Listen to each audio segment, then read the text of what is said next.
Bonjour à tous et toutes je vous souhaite un good morning trading. Un trader parle aux traders, une émission un peu plus normale cette fois-ci. Je ne suis pas dans des aéroports mais chez moi. Alors, on va prendre le temps pour faire de belles analyses techniques. Alors, situation psychologique des marchés. Je vous l'avais dit lundi, c'est une semaine particulière. Pourquoi c'est une semaine particulière? Puisqu'on arrive à la fin du mois de juin, donc ça fait 6 mois. Et vous avez un certain nombre de gérants, notamment, ou dans des hedge funds qui doivent donner des rapports, des bilans, des évaluations, voire des primes qui peuvent tomber. Donc il y a une tendance sur la dernière semaine du mois de juin à avoir des bougies bizarres. Et là, on a été vraiment gâté cette semaine sur des bougies bizarres qui partent dans tous les sens. Si vous suivez vraiment les indices de près, on a des mèches comme ça de 40-50 points. On a 350 lots, 400, 500, j'ai vu passer 600 lots sur le DAX qui passaient en un coup. C'est des ordres visibles, hein, c'est même pas les ordres d'iceberg. Donc, il y a des gens qui nettoient un petit peu leur portefeuille pour présenter de manière le mieux possible leur bilan semestriel. Et on a exactement la même chose sur la dernière semaine entre novembre et le mois de décembre. Là, il y a entre décembre et janvier, entre Noël et le jour de l'an, on a quasiment là par contre aucune volatilité et on a parfois des petites bougies totalement inattendues du fait qu'il n'y ait pas de volatilité, que tout le monde est en vacances. Il suffit de quelques gros ordres pour faire décaler pendant quelques secondes les indices futurs de manière importante. Donc je considère que c'est les 2 semaines les plus dangereuses de l'année. Les semaines où, en tout cas la dernière semaine de l'année, je ne trade jamais, c'est clair. Et cette semaine-là, ce sera la semaine où je ne devrais pas trader, mais j'aime tellement le trading que je trade. D'autant plus que j'ai vraiment des résultats excessivement moyens sur cette semaine. Je vous les montre rapidement. Voilà, on est sur la semaine en cours. Donc voilà, c'est vraiment des résultats comme à chaque fois. Je suis même en perte sur Futur. 359 euros à remonter sur la semaine. Bon, je vais certainement réussir à faire. Ah oui, il me le colle là. Hop, et sur 2000 euros sur CFD à risque limité. Donc ça fait vraiment une petite semaine. Alors vous allez me dire 2000 multiplié par 4, ça fait 8000 euros par mois, c'est très très bien. Mais moi en tout cas j'éprouve beaucoup de difficultés sur cette semaine.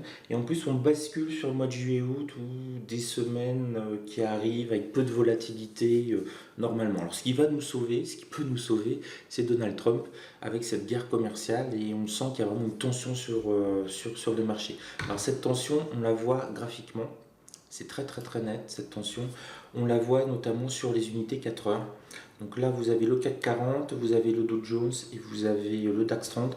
Et on voit qu'on n'arrête pas de baisser depuis le 14-15 juillet, non-stop. On a touché un plus haut qui était la résistance à mensuelle sur CAC 40 et on ne cesse de baisser, baisser, baisser, baisser petit à petit. Pareil sur le Dow Jones et sur le DAX, c'est encore plus net. Alors hier, on a eu une petite tentative de rebond extrêmement, extrêmement rapide. Vous les voyez notamment sur cette bougie juste avant, vers 15 heures. C'est suite encore à des rumeurs, des bonnes nouvelles, des mauvaises nouvelles sur le climat de guerre commerciale qui a ouvert Trump et qui semble finalement le dépasser. On a l'impression que Trump voulait montrer la puissance des États-Unis d'Amérique, exactement la même chose qu'il a fait avec la Corée du Nord, en menaçant le leader de guerre nucléaire et d'anéantissement pour l'amener à négocier. Hein, c'est avant tout un businessman, Donald Trump, donc quand on arrive à des négociations, il faut arriver en force. Et par contre, je pense qu'il ne s'attendait pas à des réactions aussi intelligentes de la part de l'Union européenne, ciblées, et ça a parfaitement marché. Hein, on voit l'affaire General Motors. Et puis les Chinois qui, eux, montrent que c'est la seconde puissance économique au monde, si ce n'est la première, et ils rendent coup pour coup. C'est un sacré combat de boxe entre les deux. Le seul problème, c'est que ils font monter, monter, monter comme ça petit à petit la tension. Et ça fait donc 15 jours que les marchés baissent de manière extrêmement forte parfois, et qu'ils essayent de rebondir, mais c'est difficile. Alors nous, ce qui nous intéresse en tant que des traders scalpers, c'est de bien repérer les niveaux de ces bougies-là que l'on a eu à 15 heures. On a dépassé légèrement les 12 400 sur le DAX, on a été chercher les 5 365 sur le CAC 40. Sur le Dow Jones, on s'est rapproché, on a été à 24 575 en gros. Ça, c'est des super résistances. Si on revient dessus, ça a été, lorsqu'il y a une phase d'excitation algorithmique des marchés, ça a été le point haut avant que l'on se remet à baisser. Donc ça, c'est vraiment des zones à conserver en mémoire. Si on revient dessus, ce sera vraiment de belles zones en intraday, en scalping, pendant quelques secondes, minutes, à vendre, parce que on ne très peu de chance statistique qu'on se met à les franchir du premier coup, qui est un breakout sur des sommets de bougies pareilles. Donc vraiment à mémoriser, parce que ça peut être payant. Alors rapidement sur le CAC 40, on va faire des petites analyses techniques. Sur le CAC 40, on voit qu'il essaie de se maintenir au-dessus de son support mensuel, qui est à 5288 points, qu'on a le middle support de mensuel qui a quasiment fait office de rebond. Donc là, si on arrive sur cette zone là, sur un point bas, on a une bonne probabilité, si on touche, de rebond pour gagner quelques points. Le support à mensuel, on va voir s'il résiste. Et puis il se trouve un peu bloqué entre on va dire la zone 5275 et la zone 5300, allez, un petit peu en excès 50. Là il a sur 1,5%, 75 points environ, il est un petit peu bloqué. Le support à mensuel est vraiment généralement un support assez efficace, donc c'est ce qui maintient la baisse, hein. On le voit depuis plusieurs jours, depuis toute cette semaine, c'est le support à mensuel qui permet que le CAC 40 ne s'écroule pas. Et par contre, pour remonter, eh ben, il est finalement bloqué par alors, la middle S1 mensuelle très nette, hein. On a eu 2 tentatives de fort rebond, on n'a pas réussi à la franchir. On l'a franchi quelques secondes, hein, quelques minutes, symboliquement 4 points dessus, et boum, on s'est pris une grosse claque de 60 points.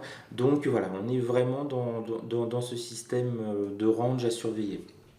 Pour notre ami le Dow Jones, alors pour le Dow Jones, c'est simple, on baisse de manière non-stop.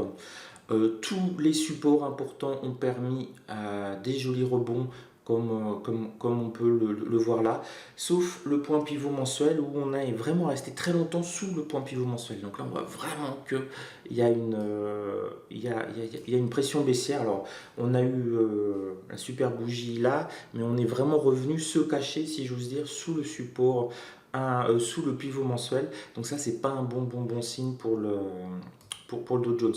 On va regarder le Nasdaq. Hop. C'est parti pour le Nasdaq. Alors le Nasdaq, lui, alors que tout le monde baissait, il montait. C'était vraiment ce qu'il fallait se rappeler. Il y avait une dichotomie entre les deux. Et là, il commence lui aussi à, je dis bien légèrement fléchir, puisqu'il est encore, attendez, c'est pas la bonne échéance. Avec l'échéance de septembre, ce serait mieux. Voilà. Donc il a réussi à bien remonter, là vous le voyez bien par rapport aux autres qui baissaient. Et puis là il commence à fléchir. Alors lui c'est très simple, il a été touché sa résistance 2 mensuelle qui était le plus haut du mois précédent. Et regardez si c'est pas magnifique quand même, ça c'est de la poésie. Il l'a touché sur futur, mais à la perfection, et boum, il se met maintenant à baisser. Et là il y a eu tout un combat pour le maintenir au-dessus des 7000 points, hein. Hier matin on est passé sous les 7000, et puis il s'est mis à rebondir, et là maintenant il est à nouveau, il est 8h20, il est à nouveau sous les proximités des 7000 points. Donc ça c'est vraiment le niveau extrêmement important. Sur le Nasdaq, moi ça me paraît un petit peu risqué de s'y positionner à l'heure actuelle. Celui-là il est vraiment sur un support, donc soit effectivement il nous remonte et il va essayer de rechercher à nouveau cette bougie d'hier à 7150 points pile, ou alors on redescend et on peut aller chercher le point pivot mensuel à 6800 71 qui lui devrait nous permettre d'avoir un beau rebond 6871.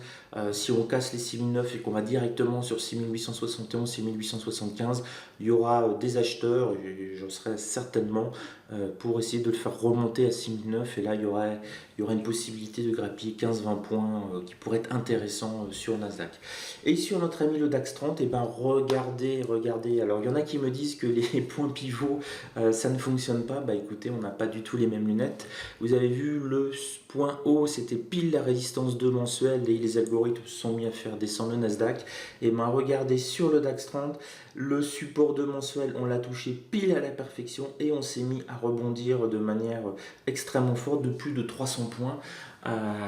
Et tout cela, on l'a eu là c'était sur la journée d'hier. On a touché pile le support 2 mensuel à 2106 et fouf, on s'est mis à remonter 300 points. Voilà, donc là on est au-delà du hasard. On voit bien que les algorithmes sont bien positionnés avec des idées dans leurs algos sur les supports, résistances mensuelles essentiellement. Sur les hebdomadaires, ça marche très bien. Sur les journaliers, vraiment, si on fait du scalping, des tradings, ça marche aussi très bien. Mais alors, sur le mensuel, on ne voit quasiment que ça. Donc voilà, en gros, j'ai pas regardé aujourd'hui l'agenda économique. Alors, on fait le point sur l'agenda économique. Non, c'est pas le bon celui-là. Hop, alors attendez. Veuillez nous excuser pour cette interruption momentanée de la parole. L'agenda économique, voilà. Bon, qu'est-ce qu'on a vraiment d'intéressant 11h, c'est ça qui m'intéresse pour l'Europe, le climat des affaires et le sentiment économique de la zone euro, donc 11h important. Très important, 14h30, le PIB définitif du premier trimestre 2018 des États-Unis. Alors c'est simple, s'il est conforme par rapport à tout ce qu'on nous a dit les dernières semaines, les derniers mois, il n'y a aucun souci. Il n'y a aucun souci, ça ne fera pas de vague. Par contre, s'il n'est pas conforme, s'il est plus bas ou beaucoup plus haut qu'attendu, là ça va se mettre à exploser dans tous les sens, c'est un véritable feu d'artifice. Alors je sais pas, j'ai pas fait les statistiques, mais on va dire dans 95% des cas, c'est conforme. Ça vous fait une petite vagounette. Et puis j'ai connu des fois où c'était pas du tout conforme, il y a eu des révisions extrêmement importantes. Et alors là, vous avez l'impression que c'est Apocalypse Now sur les indices américains. Il y a tout le monde, les algorithmes, les gérants qui se repositionnent, ça balance dans tous les sens.